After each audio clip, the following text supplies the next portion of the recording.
আসসালামু আলাইকুম প্রিয় আল্লাহর বান্দারা, সবাই কেমন আছেন? জুম্মা মোবারক। আজকে খুবই সুস্বাদু ও মজাদার একটা চিকেন রেসিপি শেয়ার করব। শিখতে হলে সম্পূর্ণ ভিডিওটা দেখতে থাকুন।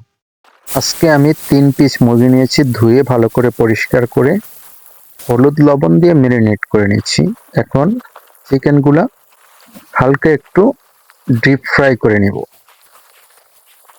আমার চিকেনগুলো ডিপ ফ্রাই হয়ে গেছে। এখন আমি এই কড়াইতে দিয়ে দিলাম তেজপাতা, লং, দারচিনি, আস্ত ধনিয়া, জিরা দিয়ে একটু হালকা ব্রাউন কালার করে ভেজে নিতে হবে। এলাচ, লং দিয়ে এরপরে আমি দিয়ে দেব পেঁয়াজ। পেঁয়াজ পর্যাপ্ত পরিমাণে নিয়ে নিয়েছি, যেহেতু 3 পিস মুরগি।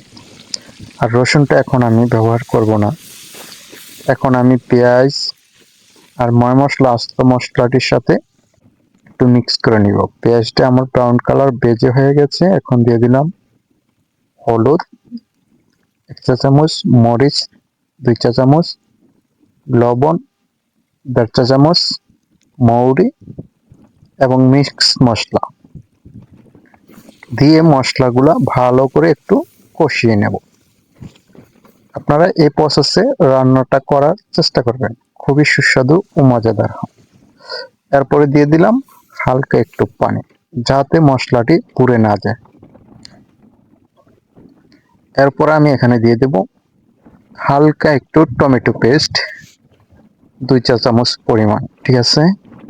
এতে করে চিকেনের কালারটা খুবই সুন্দর আসে, খেতেও খুব ভালো লাগে।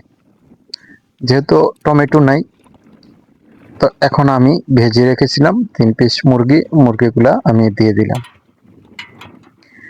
মুরগিটা দেওয়ার পর সম্পূর্ণ মশলার সাথে এভাবে কষিয়ে নেবেন, ঠিক আছে বন্ধুরা? যদি আমার ভিডিওটা আপনাদের কাছে ভালো লেগে থাকে, হোসেন প্রবাসী রান্নাঘর পেজটাকে ফলো করে দিবেন, ভিডিওটা শেয়ার করে দিবেন। আমার ইউটিউব চ্যানেল মরিচ বাটা চ্যানেলটা সাবস্ক্রাইব করে পরে বেল আইকনটি বাজিয়ে দিবেন, প্রিয় ভাই ও বোনেরা। তো এভাবে আপনারা মুরগিটা ভালো করে কষিয়ে নেবেন, ঠিক আছে? আলতো হাতে নেড়ে চেড়ে ভালো করে মুরগিটা কষিয়ে নেবেন। কষানো হয়ে গেলে অনেকক্ষণ ধরে কষাতে হবে। খাবারটা কিন্তু আপনি অনেকক্ষণ ধরে কষালে কিন্তু খাবারের টেস্টিটা খুবই ভালো আসে, সম্পূর্ণ মশলাটা চিকেনের সাথে ভিতরে ঢুকে যায়, ঠিক আছে? তো দেখেন আমার কষানো হয়ে গেছে। এখন আমি একটা ঢাকনা দিয়ে ঢেকে উঠিয়ে নিয়েছি। এরপরে আমি দিয়ে দেব রসুনটা। আসল স্বাদটা কিন্তু এই জায়গার মধ্যে। রসুনটা আমি শেষের মুহূর্তে দিয়েছি, ঠিক আছে? দিয়ে আমি ঢেকে রেখে দিয়েছি। দেখেন আমার রসুনটা কিন্তু গলে গেছে। তো আবার ভালো করে কষিয়ে নিতে হবে। অনেকটা ক্ষণ ধরে এভাবে কষিয়ে রান্না করলে খাবারটা কিন্তু ওয়াল্লাহি খুবই সুস্বাদু ও মজাদার হয়। তো ঝোল রাখা যাবে না, বেশি ঝোল আমি পছন্দ করি না, এভাবে খেতে পছন্দ করি। এই প্রসেসটা আপনারা ফলো করবেন, ইনশাআল্লাহ মানে গুণে স্বাদে খুবই পারফেক্ট।